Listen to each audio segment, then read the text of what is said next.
took my mask off while I'm telling it, okay, and then I'll put it on again. Okay, so this is one story that I like to tell every now and then, provided people haven't heard it before. And it was when I was young. I think you girls know that I lived on a farm, so we had lots of animals. And one of the animals that we had that was kind of unusual and that others in our neighborhood anyway did not have was a small herd of goats. And of course we wanted the baby kids to be a part of our farmyard as well because they're so cute.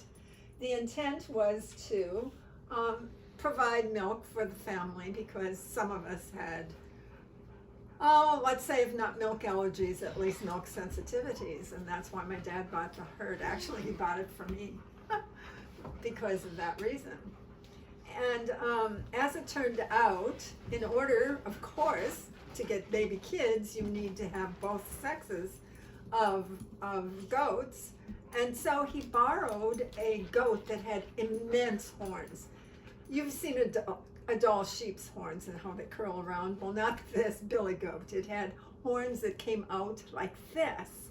And it was kind of a fearsome looking animal. Well, one day my brothers, Bryce and Dan, decided that they were going to build steps onto our barn. Our barn at the time, we had two of them, but one of them was an old house with an attic, and there was no way to get up to the attic, but that's where some of the hay was stored. So they decided they were going to build steps, and their steps were simply planks that they nailed against the house. And my job was to provide them with the tools as they needed them. So they had a string of twine, and I would put the hammer in there and they'd pull it on up and hammer in the little plank. Well, suddenly Dan yelled at me, "Look out!"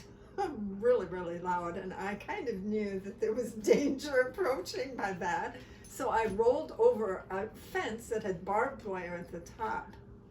And needless to say, I have a scratch on me that is a scar to this very day.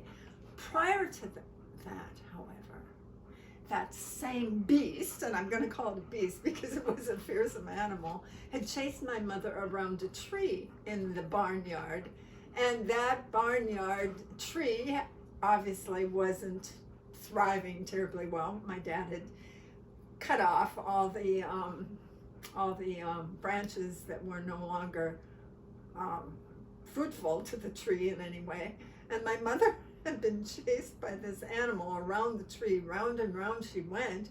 She tried to reach for a branch. There was none, or if she did, she just elevated herself a couple of inches off the ground.